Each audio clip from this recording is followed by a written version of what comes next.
Hi there, Gene Ginzburg, digital marketing expert here, and very excited because I have a guest. Our guest today is Sramana Mitra, founder of 1 Million by 1 Million. It's a global virtual accelerator. How's it going today? Great. Thank you for having me. Thank you very much for being here and sharing some words of wisdom. So first, before we get into those words of wisdom, which I think are very important for anybody here who's listening, who's a founder or a startup, let's get into your background. So how did you get into the startup or accelerator incubator space?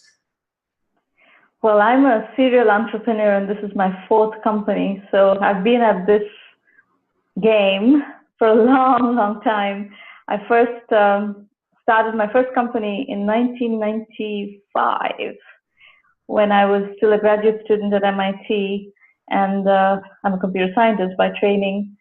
So I finished my master's and I left to do the first company full time as founder CEO, and then throughout the 90s I did one after another.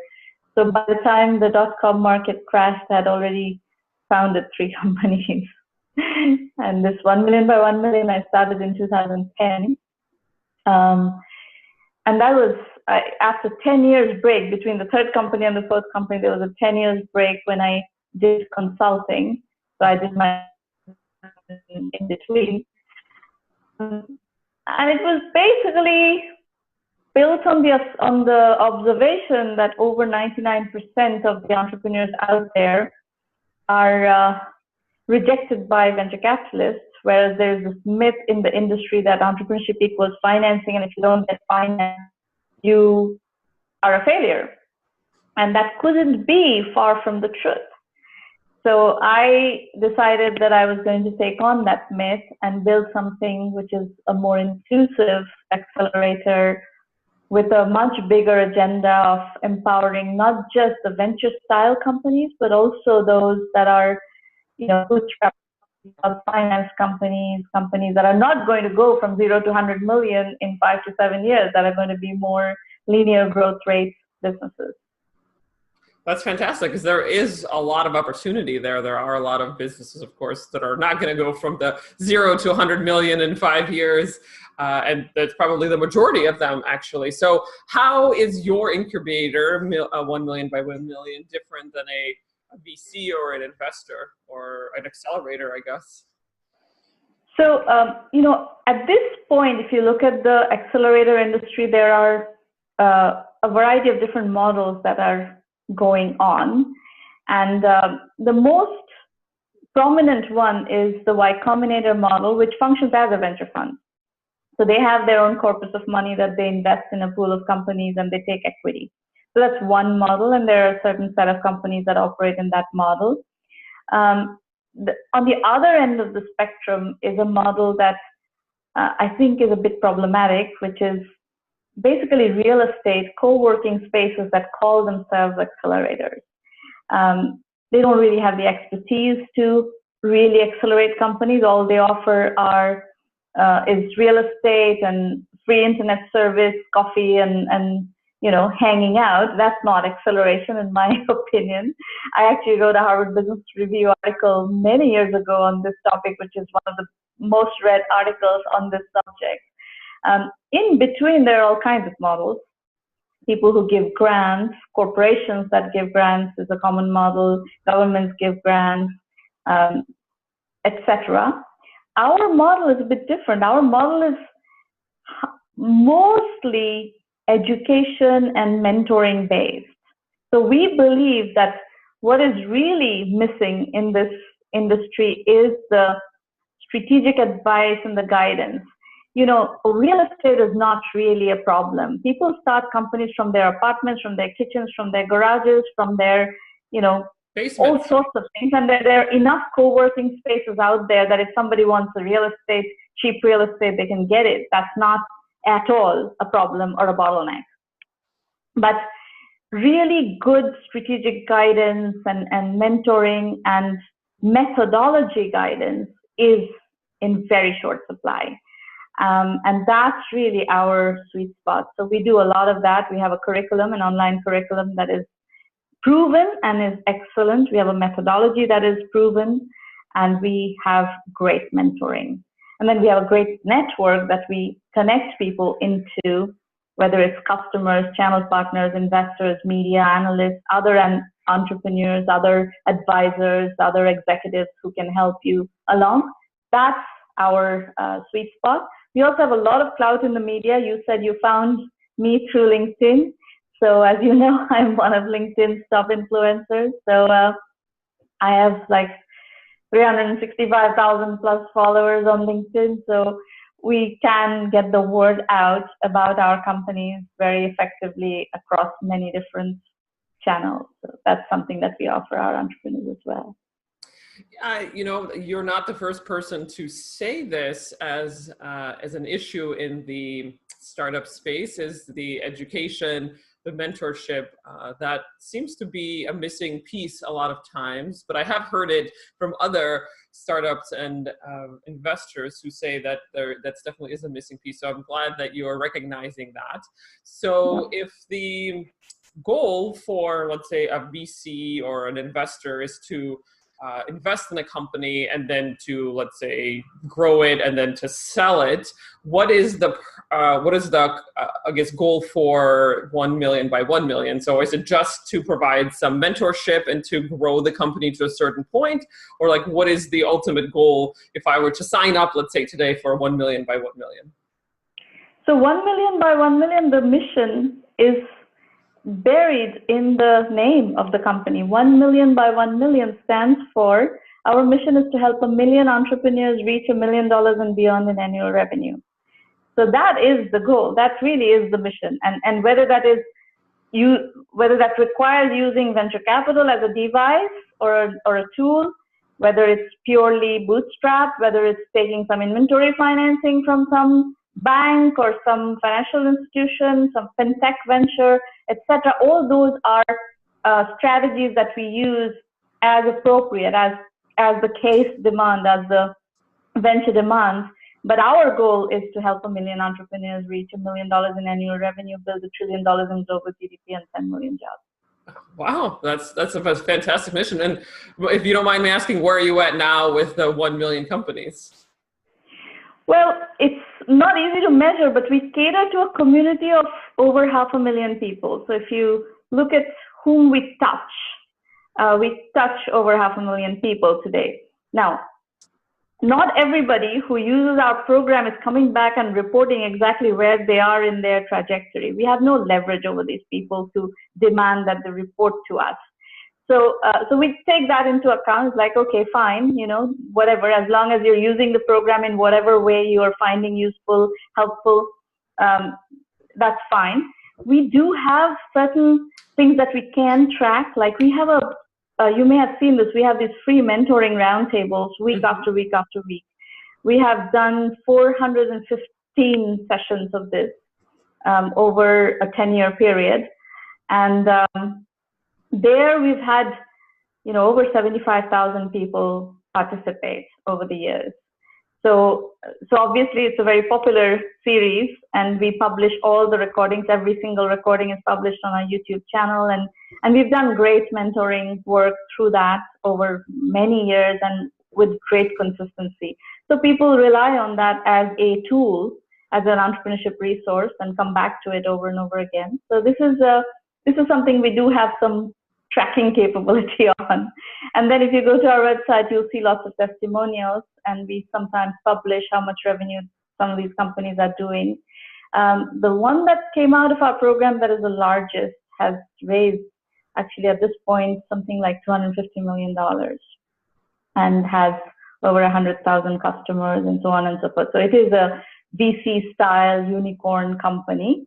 But we are just as proud of the ones that are doing, you know, bootstrapped $1 million, $5 million, $10 million companies. So we don't have a preference necessarily or favoritism for the ones that are VC style, because we have not incentivized, by definition and by design, we have not incentivized ourselves to be leaning more towards the ones that are going to be venture scale and not the ones that will be bootstrapped. So we treat them equally. Of course. Well, that makes sense. That's basically your business model and your mission, of course. And so you mentioned support and mentorship for the companies that you work with. So what kind of support and mentorship do you offer? I mean, I understand, of course, your area of expertise is in technology and in finance and whatnot, investing and whatnot. But what about things like engineering or marketing or finance, like, HR, operations and things like that? So our segment focus is technology and technology-enabled services. So within technology, if you double-click down on that, we have e-commerce, cloud computing, big data, AI, online education, healthcare IT, all of that, everything to do with technology and technology-enabled services. Now, our methodology is basically taught through our curriculum, and the curriculum is organized in 7 core modules and with lots of sub-modules. And those will give you an idea about what we specialize in. So number 1 is customer validation. So we believe that if you cannot validate with customers, you really don't have a case. You have to achieve product market fit, and customer validation methodology is the thing that we focus on as the number 1 piece. Now, customer validation, however, is a function of positioning. And positioning is something that most accelerators do not have expertise in. And I believe that if you really want to impact an early stage startup, positioning is one of the most important things that you have to provide guidance on. So positioning is a very important module that we teach. And it's, I would say in our interventions in our companies, that is where we add the maximum value.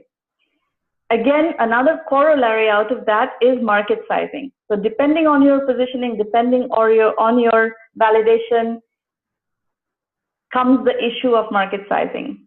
And in positioning, there is varied issues like pricing, business model, all of that, and that all rolls into total available market or market sizing. We focus very much on bottom-up market sizing, bottom-up TAM analysis, as we call it. TAM modeling, again, is a very complex issue, very sophisticated issue, and a lot of people fail in doing accurate jobs of that, something that we find we are adding tremendous amounts of expertise in. Customer acquisition is a piece, so you can call it marketing, you can call it go-to-market strategy, but we call it customer acquisition. That's another module that we emphasize hugely on. We have, for example, a particular methodology that we teach for B2B customer acquisition called Sales 2.0. And again, it's a methodology that we have developed, garnered from various different case studies that we use to teach the curriculum. It's a very popular module. It's a very proven module for B2B customer acquisition. It works. It helps people go from 1 customer to 5 customers to 50 customers to 500 customers, and we have a whole process and methodology around that. On the financing side, we have 2 really important modules. One is bootstrapping, the other is financing. So we are very much a bootstrapping oriented methodology. Our philosophy is bootstrap first, raise money later, because that's what is working in the industry. Investors want validated businesses. So if you cannot bootstrap your way to validation, the chances of you raising money is very low. So we acknowledge that, and we try to teach that as our methodology. And on the financing side, we teach all the ingredients of financing. What is fundable? What do you need to do to put one foot before the other before you can become fundable? And then there's team building as the last core module. So these 7 modules, we believe every single entrepreneur needs to learn, and we teach that. And the rest of it is handled in electives. So all the segment-specific stuff, whether it's e-commerce and Web 3.0, cloud computing, AI, online education, online healthcare, IT, all that is taught in electives. But everything is accessible to all our members. Wow, so thank you very much for that detailed description of the modules, because I think it's helpful for our audience to better understand what it is exactly that your company does when if they were to engage with you. So thank you very much for for offering that. And then the last question, I guess, before we wrap up is, what are some points of advice that you would offer startup founders? I mean, you have dealt with tens of thousands of startup founders and startups at this point. So I'm sure you have seen some, mistakes that are common. So what are maybe 2 or 3 points of advice that you would offer that, somebody would want to know? Number one is I will reiterate the mantra that we follow, which is bootstrap first, raise money later. And for very good reason, because there's too much evidence at this point that if you just try to raise money without validation, it's not going to work. So you have to figure out how to bootstrap. Now, if you double click down on that, comes the question, how do you bootstrap? What are some creative techniques of bootstrapping? There are 2 that are working great right now, and we've seen this working over and over again. We have tons of case studies on this. One is bootstrapping with a paycheck. The other is bootstrapping using services. So definitely learn those. We have actually, a whole series of books under the Entrepreneur Journey series, and we have volumes on this. We have a volume on bootstrapping with a paycheck. We have a volume on bootstrapping using services. These are modules in our curriculum as well. So we recognize that these are important, methodology points, and we have built them up into curriculum material, books, etc., so that you can learn from it. And then, the rest of it is, it's case specific. Focus on positioning, learn how to position your company. Because, if you get your positioning wrong, you start getting false positives or false negatives from the market. So positioning is, I cannot emphasize positioning. I cannot emphasize market sizing and the importance of those elements, more. So those would be my, beginning guidance, and then come see me, come to one of our free roundtables, and come bring your problems, bring your challenges, and we'll try to work on it. Wow, that's a wonderful offer. Yeah, I would highly recommend. I haven't actually been to a roundtable. I should check it out. But yeah, that sounds like it sounds like an amazing offer, because it's free advice for anybody who joins the roundtable, and it's every week, right? Every week. Yeah. So that is an amazing offer from an expert like yourself. So, well, thank you very much. And the last question is just, how can users get in touch with you, whether it's through your website, through your LinkedIn, of course, is a big one for you. Yeah, website is great. 1m1m.com. The number 1, the letter M, by the number 1, the letter M.com. And yes, you can follow me on LinkedIn. I'm very active on LinkedIn. That's how Jean found me. So you're very welcome to follow me on LinkedIn as well. Yes, and lots of good information that I've seen on LinkedIn, so I do appreciate offering all that advice. It's wonderful to see that. So thank you very much. Sramana Mitra from 1 Million by 1 Million, thank you very much for being here, and we really appreciate you offering your words of wisdom and everything that you've experienced over the last, 10 years in this particular business. It sounds like 20 years, 20 years in being an entrepreneur, so thank you very much. Thank you for having me. Bye-bye.